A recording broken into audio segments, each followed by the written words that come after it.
What we've just uncovered about Tommy Robinson's situation inside HMP Woodhill will leave you stunned. Fresh intel from his team paints a picture that completely undermines the official narrative and lines up precisely with the signals he tried to send during his recent court appearance. This isn't just an update, it's a serious wake-up call. The details are disturbing, the implications even more so. Watch through to the end, but first, give the video a like and subscribe for more updates like this. If you've been following closely and have notifications turned on, you'll know that during the hearing, Tommy twice held up a sign to the courtroom camera, calling the prison governor's statements lies. And what was the response from Lady Chief Justice Baroness Carr? Let's ignore that, thank you very much. According to Governor Nicola Marfleet at HMP Woodhill, Tommy was allegedly enjoying a relatively generous regime. In a statement to Judge Chamberlain, she claimed he had 3 hours out of his cell daily for access to the yard, gym, showers, and laundry, plus 4 social visits per week, 3 days of work, and up to 4 hours of phone calls a day to contact friends and family.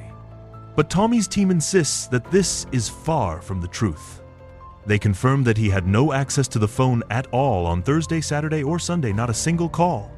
Even worse, he spent the last 2 days locked in his cell round the clock, with no gym, no yard time, no exercise, no work, nothing. So what's changed? According to his team, Tommy's limited freedoms were only ever possible because he was housed in the segregation unit, a safer, more controlled area of the prison. That unit has now been taken over by a group of jihadist prisoners transferred from high-security facilities like Franklin and Durham. These men were separated after Hashim Abedi, the brother of the Manchester Arena bomber, launched an attack on prison officers using boiling oil and knives. With the segregation unit now occupied by these high-risk inmates, Tommy has been removed from that area and with it, stripped of the regime he was previously allowed. There is no indication of when or even if those privileges will be reinstated. And here's the most frustrating part. Tommy had been requesting to be moved to that very unit for months, specifically because it had a small kitchen and allowed for a more humane routine. He wanted to be able to cook his own food and establish some form of normality.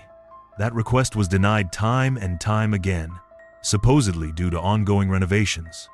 Renovations which, curiously, wrapped up just in time to accommodate jihadists, but never for him. His team is now publicly challenging Governor Marfleet's account, claiming her statement to the court painted a completely misleading picture as though Tommy were enjoying a cushy lifestyle behind bars. The reality, they say, couldn't be more different. Let's be absolutely clear. No phone access for days. No time outside his cell in the past 48 hours. No painting or decorating work, just basic cleaning duties. A DVD player handed to him only a week before his judicial review. Social visits repeatedly denied. And jihadists now occupying the one wing he was never allowed into.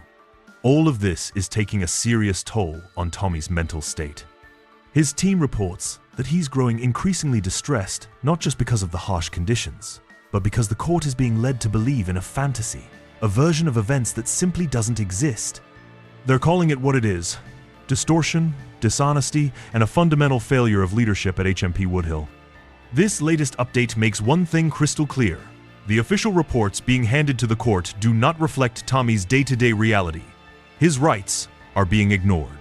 The situation is being whitewashed. And the public deserves the truth. We'll keep digging. And as soon as we have more, you'll be the first to know.